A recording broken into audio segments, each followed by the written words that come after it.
تو پہلے جب احمدیہ حال پہ تھا تو پولیس ان کو لے کے آئی تھی. اب یہ فرق پڑا ہے کہ وہ پولیس کو دیکھ کے چلے گئے ہیں. یہ سارا ایک ایسا نظام چل رہا ہے, ایک ایسا وہاں پہ ماحول بن چکا ہے, فضا بن چکی ہے کہ جس میں لوگ جو ہے وہ کسی قانون سے, کسی عدالت سے, کسی پولیس سے ان کا ڈر ہو ختم ہو چکا ہے.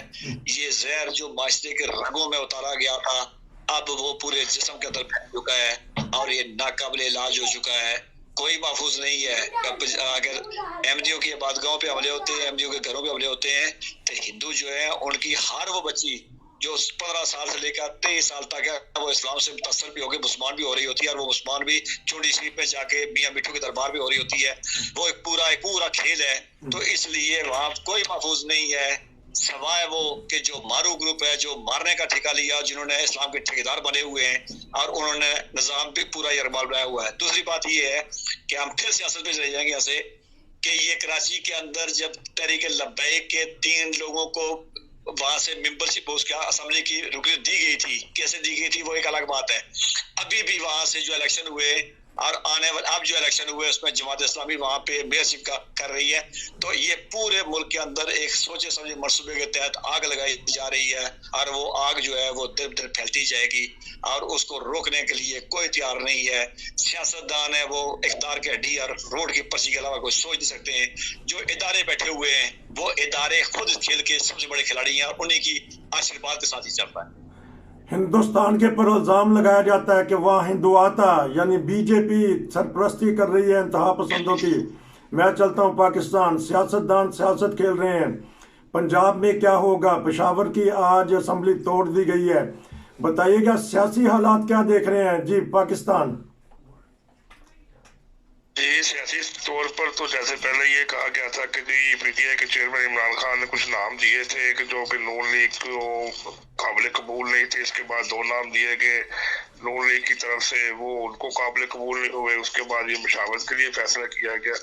تو یہ بہرحال سیاست کا تو کوئی رخ نہیں ہے کیونکہ اب یہ ان کو قانونی طور پہ عدالت کے راستہ اختیار کرنا پڑے گا کیونکہ پی ٹی آئی کو نون لیگ کی جو مشاورت کمیٹی ہے, جو اس کے ساتھ جو افراد ہیں جن کے وہ اوپر نام بھیجتے ہیں ان کے اوپر اعتبار نہیں ہے.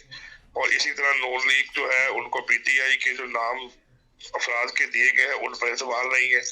تو یہ تو اب ایک تیسری سچویشن بن گئی کہ وقتی طور پہ جیسے آئین کے اندر لکھا ہوا ہے کہ آپ ایک نام کو تجویز کریں پھر دوسرا نام تجویز کریں, اگر دونوں ناموں پہ اتفاق نہیں ہوتا تو پھر جو ہے وہ کیس عدالت عالیہ میں چلا جاتا تو پھر وہ ایک نام کو نوٹیفائی کرتی ہے جسے پھر دونوں پارٹیوں کو ماننا پڑتا. تو بہرحال یہاں پہ ایک سیاسی کشمکش چل رہی ہے اور یہی کوشش کی جا رہی ہے کہ عمران خان صاحب کا جو موقف ہے کہ مارچ اور اپریل تک جو ہے وہ الیکشن نیشنل الیکشن ہو جائے تاکہ ملک کے اندر. انہوں نے تو آج ایک پریس کانفرنس بھی کی ہے جس میں انہوں نے الیکشن کی تیاری کے سلسلے میں اپنی پارٹی کو آگاہ کیا اور کوشش کی ہے کہ آپ گراس روٹ لیول پہ چلے جائیں اور لوگوں سے ملاقاتیں کریں اور الیکشن کی تیاری کریں تاکہ الیکشن جو ہے ہم اس کو انشاءاللہ اپریل تک جو ہے ہم نیشنل لیول پہ لے آئیں گے. ہماری کوشش یہ بھی ہے کہ اس میں یہ بھی پتہ لگا تھا کہ کل کچھ افراد نے جو استعفے دیے تھے ایم ایل اے نے, اس میں ان کو اسپیکر قومی اسمبلی جو تھے راجہ پرویز اشرف انہوں نے اس کو منظور کر لیا تھا. تو ان کی کوشش یہی ہے کہ یا تو عدم اعتماد شہباز شریف کے متعلق درخواست دی جائے, ایک دفعہ یہ بھی اپنے آپ کو عدم اعتماد کی سچویشن سے گزار سکیں, اور اگر ان سے یہ نہیں ہو سکتا تو پھر یہ جو ہے ہم 2 اسمبلیاں جو ہے خیبر پختونخوا کی پنجاب کی جو ڈیزالو کی گئی ہیں تاکہ ہم قومی اسمبلی سے بھی اپنی 1/3 نشست کو خالی کر لیں تاکہ پھر ایک ہی بار جو ہے وہ نشست پر کام ہو سکے. جبکہ الیکشن کمیشن کا یہ موقف ہے کہ جیسے ہی کوئی نگران وزیر اعظم آتا ہے تو ہم 90 دن میں پنجاب کی اسمبلیوں پر انتخاب کروانے کے متحمل ہیں. ہمارے تمام وسائل موجود ہیں. جیسے ہی ہمیں ایک سیٹ اپ دیا جائے گا کہ یہ نگران سیٹ اپ ہے تو ہم 90 دن کے اندر یہ تمام کام کر سکیں گے. میں آپ ہی کی طرف ایک اور سوال, بڑا دکھتا ہوا سوال, جب وہ دنیا کے پاس آتا ہے, میڈیا میں آتا ہے تو دردناک کہانی سناتا ہے. آپ کرائمز رپورٹر ہیں, کل پولیس والے ایک کر رہے تھے پریس کانفرنس, گردہ فروش گروہ پکڑا گیا اسلام آباد دارالخلافہ پاکستان کا. گردہ فروش اور بردہ فروش یعنی بچوں کو اغوا اور موبائل کے بہانہ دے لالچ دیا اور گردہ نکال لیا.